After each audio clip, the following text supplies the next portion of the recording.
Saan lugar? Sa bahay. Bahay saan? Pampanga, lagi silang nandoon. Bumabalik sila lagi. Abay, bahay nila tayo na eh. Eh, gusto ko ako lang doon. Ay, hindi pwede yung... Anong ginagawa mo sa taong ito? Ha? Ha? Pinapahirapan ko yan. Anong ginagawa mong pahirap? Ha? Bibigyan ko ng sakit. Abay, hindi pwede yung ginagawa mo yan. Hindi makatao yan. Aray! Ikaw may bayaran? Ha? Ay, Sagot! may pakialam mo! Sunugin kita. Apoy nagyo. Sunugin naman kukulam ito. Sa pangalan ni Yahweh. Magsusunog ka. Pagagalingin mo to. Sagot! Ha? Ha? Titigilan mo na. Sakit! Oy, nakadikit lang yan, ho? Oh, tatanggalin mo na yan. Sagot! Ha? Marami akong pinapatay makukulam. Umalis sila doon! Umalis sila! Ayaw ko sa kanila! Oh, kanil mong bayo. Ako bumalik po ako. Oh, ay, parang walang palaki nangangamuhan na eh.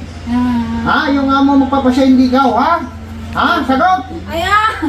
Aray! Ha? Aray! Saan mo natutunan niya karunungan mong yan? Ha? Sagot! Hindi ko alam! Ay, hindi pwedeng di alam, namumurisyo ka, tapos yan eh, tatanggi ka. Ha? Apoy ng Diyos.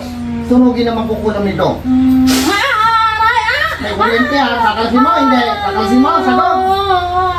Alisin mo! Kalasin mo, baklasin mo, gamitin mo kami mo. Baklasin itinag mo dyan, susunugin kita dyan. Ha? Oo! Matagal ka na nakukulang? Oo! May napatay ka na, wala pa. Marami na! Marami na. Oo! Oo. Pinapatay mo yung mga tawan doon? Pinapatay ko! Ay, ilan na napatay mo? Ano po kung pinatay niya yung amo niyang lalaki? Yung rin pa pumatay? Oo!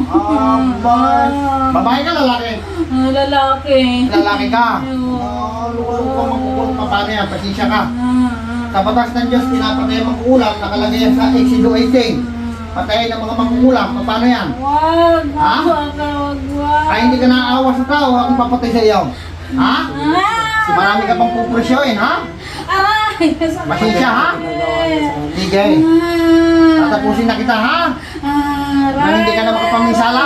Ay, wag! Oh, sige, pasensya, wala tayong magawa. Ito ang kaparusahan ng Diyos.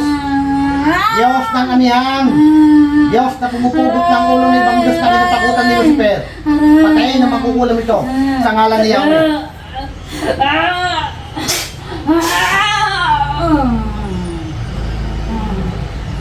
Wala na.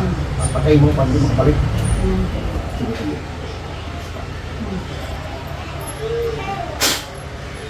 Sauli! Balik. Oh, ano tayo? Pinatay ko na. Tingnan mo ngayon kami mo. Pagmasdan nyo ngayon. Kanina, haba. Pagmasdan nyo ngayon. Pantay na. Wala na ha? Pantay na sa ano? Ay laglag na eh. Patay yun. Gusto nyo yun. Yung laglag yun, may kalalagyan nyo. Wala ka naman sakit. Sinasabayan na pinapataas pati acid mo. Opo, lagi po akong minararam. Kaya minsan hindi pandibdib. Opo, di po ako. Kung saan lang po ako dinadala ng asawa. Magkano? Magkano ka ng ano ha? Hospital po ako lagi. Tapos nang tinipis. So wala naman lang dito sa akin. Oo, gawa nga ng kulam. Wala na yan. Mag-inom ka ng oras mo. Wala pa naman siya doon, umalis pumunta ng Manila. Oo. Ano paramdam? Alam mo sinabi mo? Hindi siya yun eh.